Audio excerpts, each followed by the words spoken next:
Ayun nga mga mi, dahil maulan ng panahon, naisipan kong lutuan ng aking mga anak na merienda may sabaw. Hello mi, for budget me lang. Unahin muna natin yung sibuyas at bawang, sinihin ng apoy. So, dyan kasi napalakas ko yung apoy, kaya medyo nasunog yung ating bawang.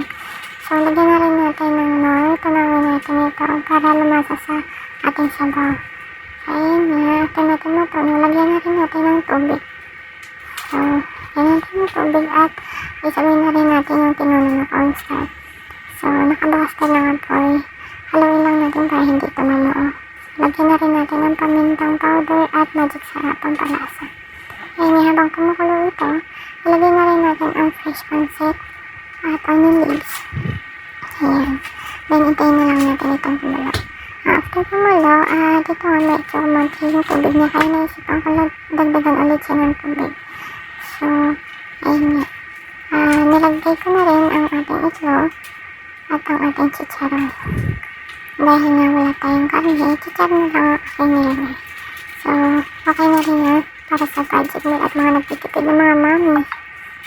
At nilagay ko na rin ang ating gulay. So, ayun nga. Mabilis lang itong lutuin mga mami.